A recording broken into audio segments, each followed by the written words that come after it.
Hey, I'm at footwork. Hey, what's up, y'all? You're watching this show right here. Super dope show in store for you. First of all, this show right here, you get everything exclusive from the interviews, music, fashion. I go by the name of BRIA, FACHON, and this is my partner right here, DJ NEHPETS. BRIA, FACHON, that's right. In the building right now, we have Rhymefest, Grammy Award winning, actor, activist, man, just everything. And when you come in here, the energy's gonna just change, man. So stay tuned and teed up right here, with this show right here. Let's go. Hey.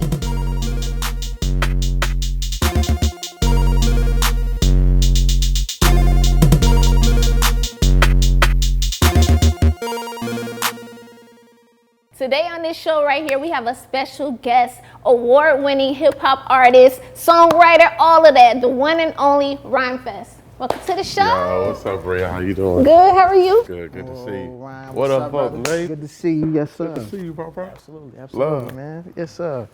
All right. Good to be here. Yes. In here. Good to have you. You always come with the. I always gotta talk about. I gotta talk about the hat. Yeah. That's the centerpiece right now, This bro. the voodoo, the Haitian voodoo hat. Okay. It's kind of like, look, I'm gonna tell you like how I look at style, right?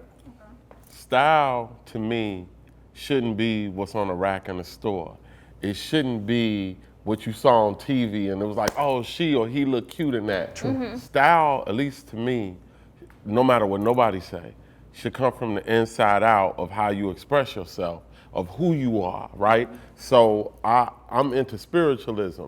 So when it's a guy named Samdi. Samdi is like a voodoo guy that like welcomes you to the other side of life, you know what I'm saying? Yeah. And he wear this hat with the skull and the cigar, you know what I'm saying? You ever seen the... He's been depicted in a lot of Disney movies. He's been depicted, right? Yeah. So when I look at that, I'm like, man, I want to be in between the nether and the here, you know what I mean? Okay. So this is an expression of that for me. This spider, I wear a spider ring. And for me, the spider represents, like a lot of white people see it and get freaked out, even like black mamas be like, why you got a spider on? Like, but for me, the spider creates a web. Yeah. And they shoot the web out and they chill and wait for things to come to them. And get caught in it. That reminds me to stop chasing stuff. Don't chase nothing. Create from within yourself, shoot and chill. You know what I'm saying? Like too many, like, cause chasing is what really kill you, you know what I mean? Or unfulfill you. And that rhyme, it could kill you, unfulfill you, it won't thrill you. Be like a spider, do what the real do. So like, you know, this carnelian bracelet, I'm in the stones. So carnelian is like courage, strength in the face of like whatever, threats or whatever. And so I ride a motorcycle like for the summer. And this is my courage stone when I'm on my bike, you know what I mean? Or when I'm facing something. And I got this from Romania. Now my piece, I gotta show you, I did this right here. And if you touch it, you can actually feel the vibration of it. This is a meteorite. But this type of meteorite, is called moldavite. Okay. And what moldavite is when the meteor crashes to the earth and over hundreds of years, it melts with the earth. So this is earth and meteor. And it reminds me to be grounded but still be out of this world. Don't be held down in a box. Right. Still, you made of stars. Like we are made of stars. We are made of things of what the sun is made of. Those gases create life on earth, create you. So we special because we made of stars. So you should wear stars. You know what I'm saying? Like real ones. You know what I'm saying? And so for me, if somebody like the way it look, that's dope. But if somebody don't like the way it look, I'm still fast. All day. And I still feel me. That's it. And everything, you know what I mean? Right. So that's style for me. That's dope. It's a bit complicated, but you know what I'm saying? It is No, what it is. it's the way it's supposed to be. It's supposed to be Yeah. unique you. Nowadays, everybody is dressing off the mannequin. You know what I'm You saying? gotta Don't see do somebody you else. You gotta do at you. all times, and everything you do, man, express your purpose on this earth. And that way it's timeless too. Gotta be timeless. Yep. Like Adidas. Yep. Ain't never going nowhere.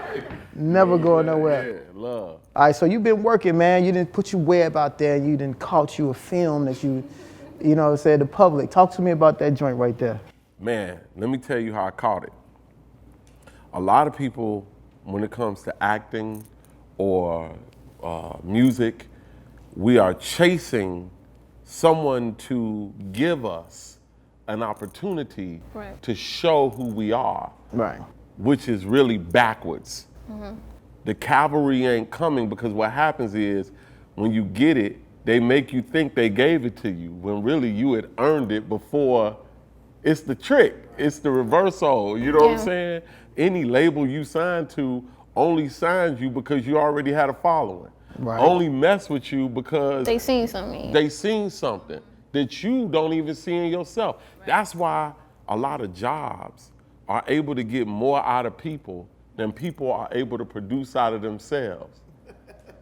You know what I'm saying? Because they see your potential in the interview. Yep. That's why in the interview, you will get or not get the job in the interview, because you're showing them you could do something for them.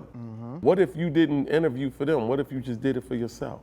So, to the film, I used to have a lot of anxiety about not knowing who my dad was or where I came from, or I used to make up imaginary stories about who my father was, and I used to even blame my mother for having, because my mother's side of the family strong, resilient, rebellious, and I used to be like, my dad must be weak, he ran out. And everything that's inside of me that's weak is that part of the DNA. You know what I'm saying? And I blame my father for everything that was whack inside of me. You know what I'm saying? And so my mother used to drive past this crib and be like, that's your father's house. He grew up there with his grandparents. That's actually where you was made, in that crib. And so She took it there. yeah, right?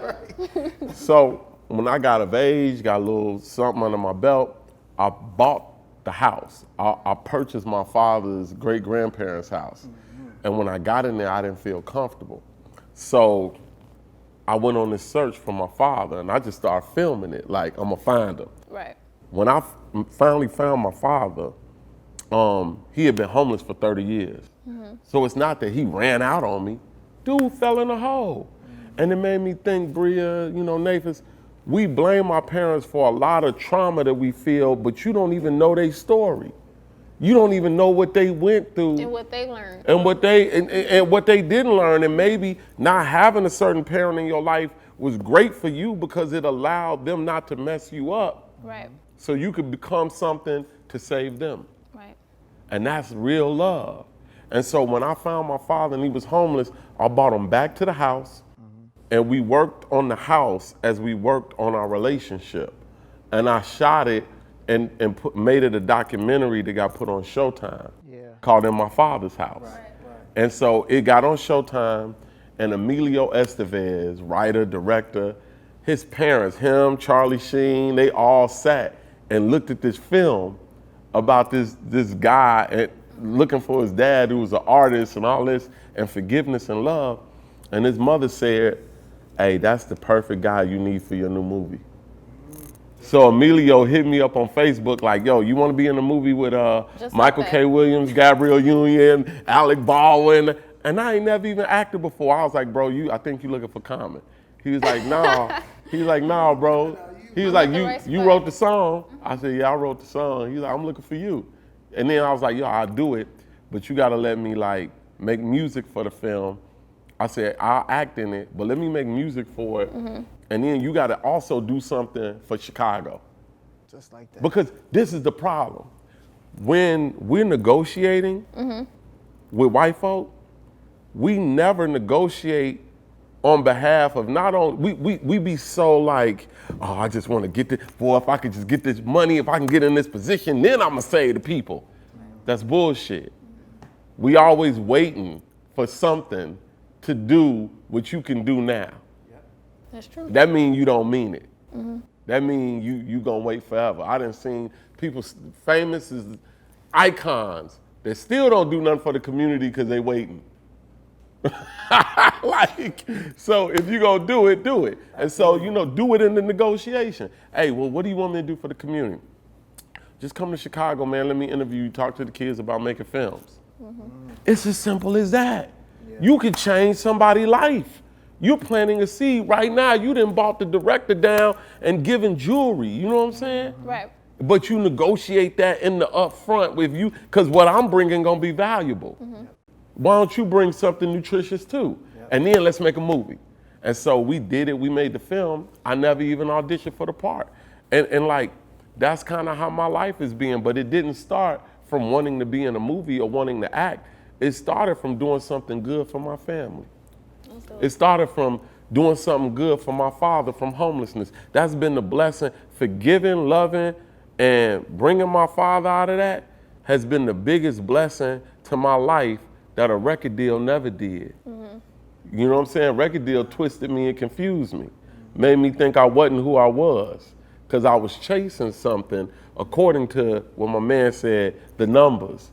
You can never go into an acting audition and they see who you really are. You could be the best actor, whatever. They already got in their mind who they want. Absolutely. And so what it does to human beings is it makes us malleable. So a lot of actors I know are whatever you want them to be. Yeah. Because they acting. Yep. How you gonna be in a relationship with somebody like that? You don't know what's real or not. Come on, my nigga. They don't even know what's real or not, some of them. A lot of artists I know are real malleable, because it's like, whatever the radio playing, whatever, is, but I'm still me though, because no, you're not. Yeah. Because you doing this. Yeah. And like, I stand on the fact that I've seen it with Ye. I've seen it with the greatest artists in the world. Fela Kuti, historically, Stevie Wonder, Bob Marley. Every spirit that is great is pure and authentic. True. You know what I'm saying? True. And so I strive in this world to be that way. You said something. That's rebelliousness. Yeah. You said something about comparison is the killer of creativity. Can you talk more about that? I like that. That stuck with me. Yeah, comparison is the killer of creativity. And it's hard not to compare, because, you flipping through Instagram. Yep. And you see your boy, it could be somebody you like. It could be somebody you love. And they out having a good time. And this day, you might not be having that type of feeling. Right, that's true. And when you start comparing, one day, my sister was like, she a hoe, how she got a man and I ain't got a man? I'm like, boy, you on your way to being a hoe. Cause you comparing. Right. You know what I'm saying? I'm gonna do what she do then. What she do? You don't even know what kind of man that is. You don't even know, you just looking at what you think somebody got. Yeah. And so this world, there were tricks like this before social media, and the trick was MTV or television. But as people stop looking, or radio, but as people start doing other forms of, like, what is an influencer, you know what I'm saying? They push the tricks over to the other thing, and it's always about what you think you should have.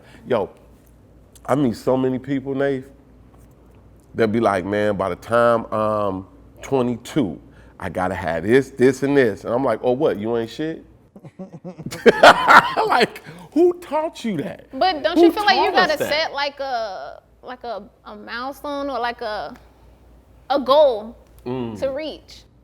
That is that's deep, BRIA, because I think goals should only be set for the journey.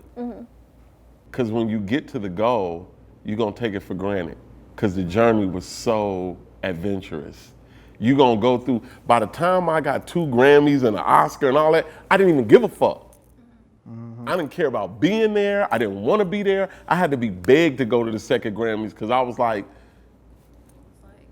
come on, man, these ain't even real people to me. Right. Like, you know what I'm saying? Right. So it's kind of like I got more pleasure out of being invited to be an honorary marshal at the Bud Billingham Parade. I got more satisfaction out of getting a Soul Train Award, because I felt like I was around my community that embraced me, loved me, and saw me for who I was, not for an arbitrary reason like you hot on the this. Because if I chase that, then one day I'm gonna be 40. And they're gonna be like, but you ain't 20. Like, and I'm gonna feel bad. Yo, we have to learn not to punish ourselves for what society says is real. That's true. Or not. And the more we buy into it, the harder we gonna fall out of it. When that ain't the case for us no more. And so, you know, I respect people like Sam Jackson, who it ain't even about like, it's just about, his personality, like he's a real actor. Denzel Washington, like really lay it down, like, and then you see people coming up authentically like J. Cole, you know what I'm saying? I even like Moneybagg Yo. Like, I like authenticity, genuineness. Yeah. Who are you? What, you know, the illest artists in the world are the most fragile, are the most vulnerable. Yeah. I had to explain that to Katie Got Bands about one of her records. It's called Seasons. And in that record, she was vulnerable in that. She was talking about how she got hurt. I let you hurt me. You know what I'm saying? You cheated not once, twice, but 3 times on me, and I just kept going. I was like, yo, this your record. It's like, yo, you speaking from your heart about what's going on. You ain't that hard. Katie Got Bands. I'm just, I'm blowing and drilling. It's like, yo, I got feelings too, and I can get and hurt. there's more people that feel like that. Exactly. It reminded me, Lauryn Hill.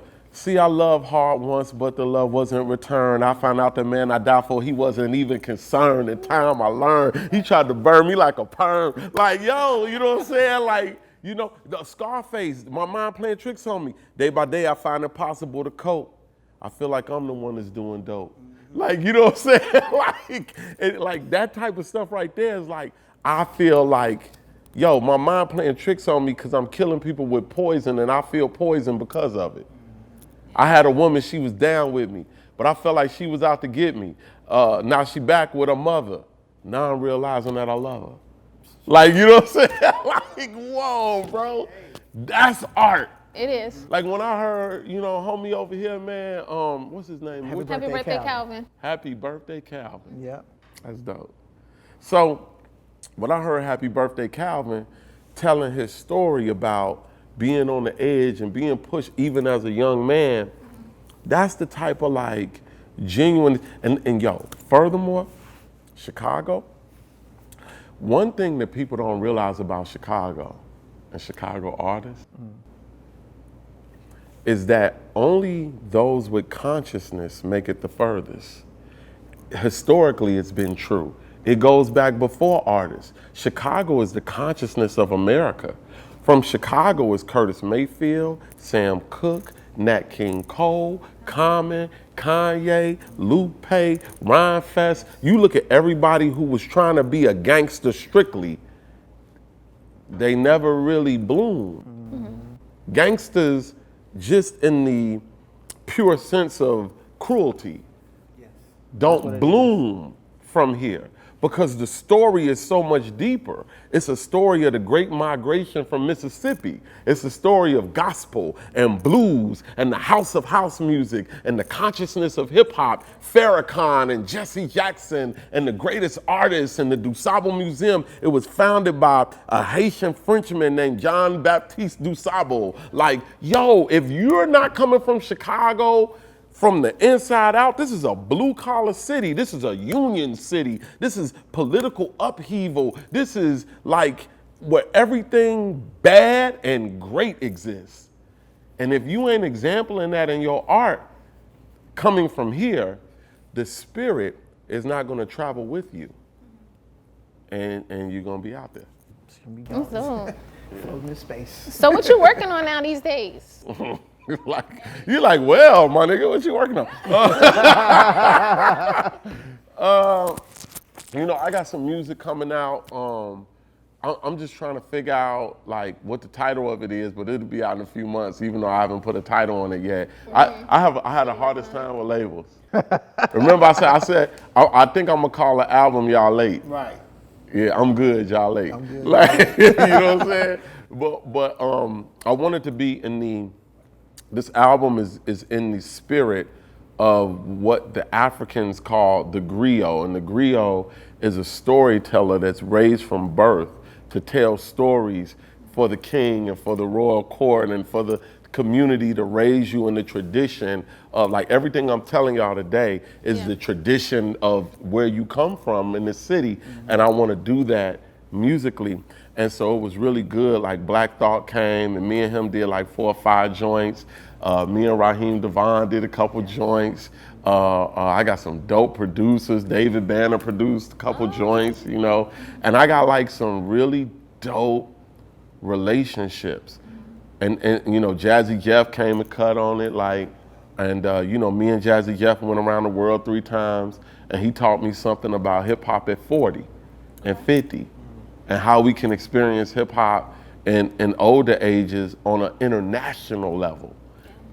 So I've been learning, and you know, new music is coming. And you know, although I'm doing music, I'm also doing something where I'm like I'm getting ready to go to Peru next month for to see a shaman and do a spiritual ritual called ayahuasca.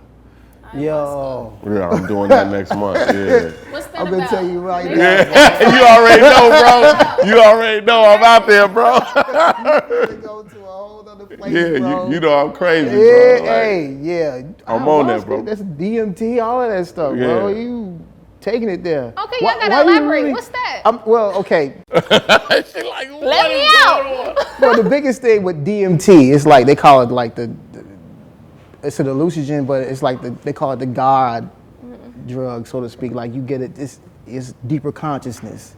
And what most people say when they take it is like they release themselves. Like, the ego is gone. You know, it's not about what you have on, who you know, how much money you got, where you been, where you going. It's you're all stripping about everything. straight. Yeah. It's And nothing who you there. are at the core of forget a body. Yeah, Right.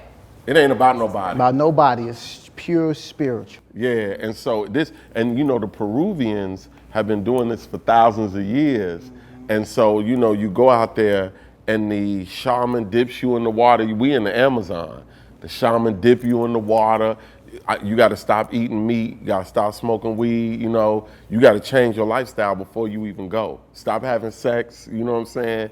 And then you go, and she like, She like, no, I don't know. look at here, bro. It might not be the So, place I wanna go I to. might not really want to know my God self. So like, you know, and then you go and you do it, and it changes you forever. But what I'm doing is I'm finding rituals around the world, from South America to Africa, and I'm finding God everywhere. So are you gonna document this or you can't? It's like, Well, I want to, again, be authentic. Now, the issue I have is, I'm just curious to see what it's like, the process. when you go into something to document it, you already faking. Yeah.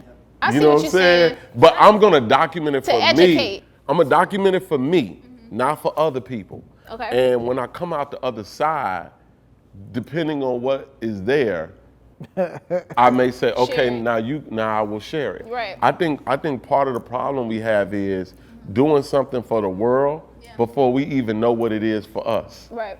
Yeah. Because we faking. Yeah. I call them people who do the charity on camera thing. That's why I don't like it. You're not doing it to genuinely help a person. It's like for you to like get clout on helping somebody. You know what I'm saying? That's your blessing right there. Them likes you clouded up, you got them few likes. Oh, that's what I'm, whatever. People like to use the guise of like, I'm trying to inspire somebody else to do it. But really at the end of the day, like I love what Prince said when he said, I don't tell anybody when I go do charity for anybody. I just walk around and give somebody money. There's no camera behind me. It's something I've done for my community and everything. Nobody knows about it because that's not the purpose of it. And that's when you block your blessing too, when you share. What you saying, that's the hardest principle to understand about how blessings work. Right. Blessings don't work trying to get blessings. Yeah. Blessings work by being of service, not self-serving. Right. Yep. But it's hard to understand that when you want something. And so the biggest thing that I've been trying to remove is desire. Woo. And desire is hard It's difficult, yeah. when you want to be famous. That's where you want to be. It's need hard that. when you want to be famous. wanna be up there. And so like I've been eliminating even that desire. And so, but I've been finding the more that I've been eliminating desire, the more blessings have been coming. And the trick is to not do it for that. Yeah. To stay real. And even if nobody likes you, even, boy, me and Kanye fell out, I felt like the whole world was like, what the fuck? Like, and I was like, yo, no, hold on, wait. Like, and so, you know, with that, it's like, but you learn nothing matters. There is no right and wrong. It's only you in the end. Yep. And everything that you do results in everything that happens to you. Nobody else did it. It was a chain that started with you. And that's, I think the one word I could say, that's accountability. When we don't take accountability, we can't change nothing because we didn't think that we was responsible for what happened In the first place, yeah. Come on. It was my fault. It was fam fault over there. If you want to change anything in your life, be accountable for what you don't think was your fault. Ooh. Come on, man. You probably need to say that like 5,000 times to people. Yeah. Because that's the problem. Nobody takes accountability, even up to our own government. You know, they want to blame everybody else for everything. You know what I'm saying? Like, really, it's a personal journey that gets put out there. So if your internal spirit, because we're talking about spirit, is all off, then that's what's going to come out of you. That's what you're going to tell other people to do. You're going to move that chess piece that way because of your own personal, whatever you're looking for, that desire. Whatever you're looking for. That desire. Yo, desire is a strong word. Desire got so much in it. It's got like sex and wine, and it seems like it's the color red. and desire is like monstrously beautiful and alluring. Desire. Straight up. That's a strong word. It is. We got to be careful. Desire will wrap you up. But you know what? I'll take you to this book that I was reading, Think and Grow Rich, Napoleon Hill. This is a chapter in his book about how you transmutate your desire. Like he was talking about like just sex in general. That your energy when you looking for sex, you drive, so you do whatever, almost whatever it takes to get to it. Like if Shorty live in the projects, you like, you doing I'm going. Yeah. I'm going to. Yeah, I definitely done been on the bus stop at 3 a.m. sometimes. Like, what the fuck was I doing? Like, where am I at? What is? Oh my goodness, my desire. Your desire, like, straight up. You got it. You're going to hit that, but you have to put that towards your business and like get your whatever you're trying to put out as far as generating income, whatever business project you're trying to do. Put that type of desire towards that. You know what I'm saying? You know what I would call it? Energy. Yes. Not desire. No. Okay. Put the energy towards it then. Towards that instead of towards desire. You know what I'm saying? Like put it towards productivity. Yes. You know what I'm saying? And let's be productive. Because I think that is the real definition of self-love. Yes, it is. Definitely is. That energy right there, putting it towards being productive. Being productive is the real definition of do you love yourself? Yeah. I believe. That's facts right there. Well, thank you for stopping by. Thank you for Rhymefest. having We me. appreciate it. Oh, man. Yeah. It's always love, man. Always love, brother. Always love, sis. Yeah, thank you.